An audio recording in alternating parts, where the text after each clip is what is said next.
The Division 1 is just $299 on Steam, which is actually the lowest price the game has ever been. And if you own a Steam Deck, this might genuinely be one of the best $3 gaming experiences you can buy right now.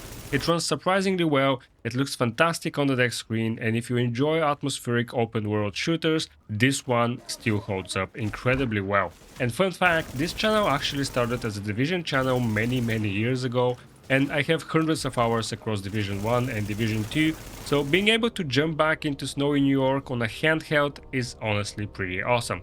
Today we're going to look at performance, settings, controls, battery life, and I'll show you exactly how to get the game running smoothly on the Steam Deck. Without further ado, let's jump straight in. If you've never played The Division, or maybe you haven't touched it since launch, you're honestly in for a serious treat. The game takes place in a beautifully recreated New York City, covered in snow after a devastating pandemic.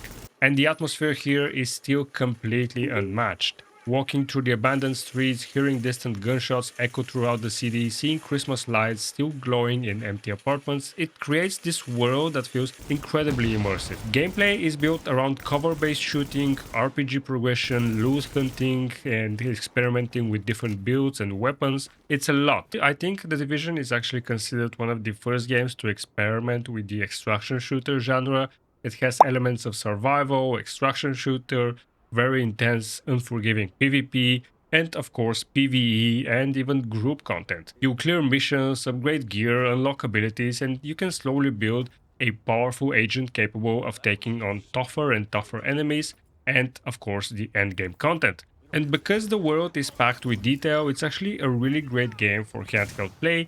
You can run a quick mission, you can explore the streets for loot, you can just roam around New York for a little bit. Now let's talk about what most people care about, the Steam Deck performance. The good news is that the Division runs pretty well on the Steam Deck. With the auto detect settings, which lands at a lower preset, it will run mostly at 60 FPS.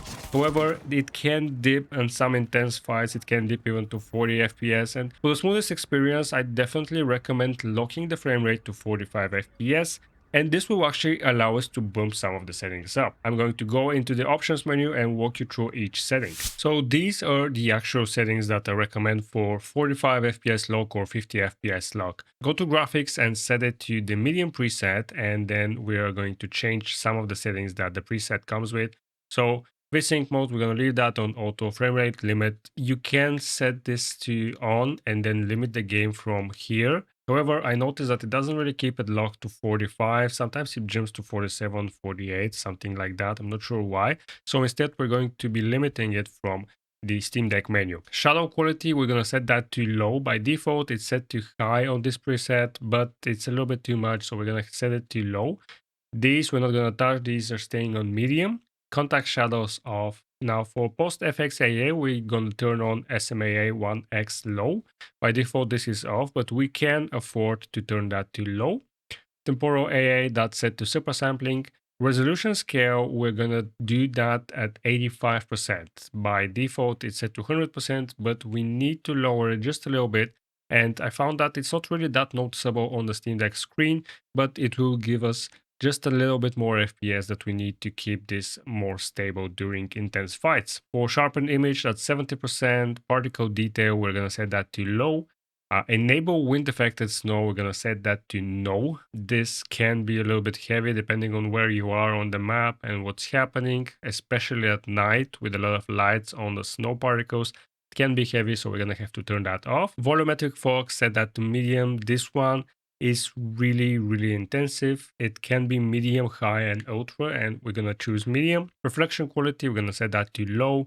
Local reflection quality, again, low. And subsurface scattering, we're going to turn that on. Anisotropic filtering, we can set that to 8 times or even 16 times, but between 8 and 16, that's not much of a difference, so I just leave it at 8. Parallax mapping, we're going to keep that on low. Ambient occlusion, medium. Depth of field, medium.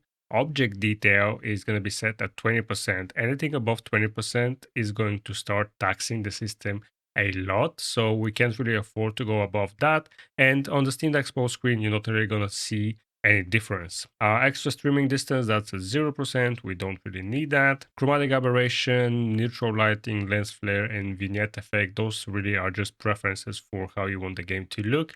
I think neutral lighting, it really is very situational. I usually have it on because I'm playing late at night, but you can turn this on or off depending on your preference. And that's gonna be the settings for about a 45 FPS cap. If you wanna go with 60 FPS, we're gonna have to use the absolute lowest preset, and we can up the resolution scale to 100% with the lowest preset and with 60 FPS.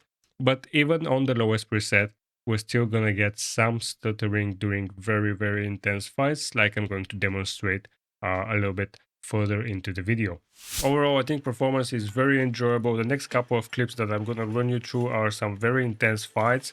Initially, I do the medium preset with 45 FPS here, and as you can see, it mostly tries to stay at 45 FPS. However, it will dip when I face a lot of enemies or when they throw grenades at me. However, it quickly recovers and it's not really an issue for the general gameplay.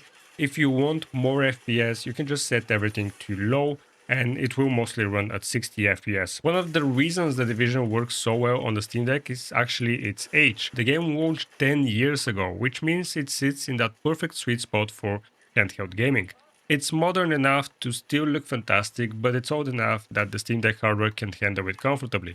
The IPU isn't constantly maxed out, which helps maintain smoother frame pacing and more stable performance. So visually, you still get a very impressive open world, but without the heavy performance demands of newer AAA titles. Now, because this is an Ubisoft title, it does require the Ubisoft Connect launcher, but thankfully Steam handles the installation automatically when you launch the game the first time. You only need to log in once, and then every time you launch the game, you're not gonna have to log in. You're just gonna see the screen for a little bit, but it will auto log you in and then it will launch the game.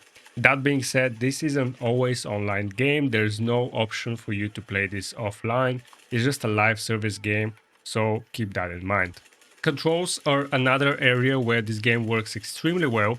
The Division was originally designed with console controllers in mind, so controller support is basically flawless, and the menus are pretty easy to navigate with the D-pad or with the analog stick. Aiming feels very smooth and weighty, movement feels very natural on the deck. If you really want to improve the experience, I highly recommend using Steam Input to map the back grip buttons. For example, you could remap things like grenades, skills, or reloading, or healing. Because you have to choose between 6 or 7 types of grenades, you can quickly map that to the back buttons, and this will give you even somewhat of an advantage if you're playing PvP. The game also includes aim assist, which personally for me, as someone who is more used to keyboard and mouse, really helps a lot when intense fights happen. Visually, the game I think still looks fantastic, especially on the Steam Deck OLED. The contrast of the OLED panel really helps the atmosphere shine. You get things like neon signs glowing through snowy nights, the bright orange glow of the Division tag, the deep shadows in underground areas, and all of that really pops on the OLED screen. It's honestly one of those games that it just feels great. Even on medium settings, it just looks so much better on my OLED than it does on my PC. Battery life is pretty reasonable for a game like this. With a 40 FPS cap on medium settings, you can expect roughly 3 hours of gameplay, and uncapped at 60 FPS, it goes back to about 2 hours and 30 minutes. So overall, the Division still holds up incredibly well, and the Steam Deck is honestly a great way to play it. Performance is solid, controls feel great, the atmosphere of snowy New York works perfectly for handheld gaming any time of the year. And right now, with the game sitting at just $2.99 for the next 2 days, it's honestly kind of a ridiculous value. If you have even a few dollars sitting in your Steam wallet, I think this is absolutely worth picking up, especially if you enjoy looter shooters, atmospheric open worlds, or tactical cover-based combat. And if you've played The Division before, revisiting it on the deck is a really cool experience. That's gonna be a wrap for this Steam Deck performance review. If you found this helpful, please leave a like on the video. And if you want to see more Steam Deck performance tests, optimization guides, and recommendations, join the Steam group and follow my SteamFlow Creator page. And let me know in the comments, do you think they're ever going to make The Division 3? And if so, are you gonna be playing it? Thanks for watching, and I'll see you guys in the next video.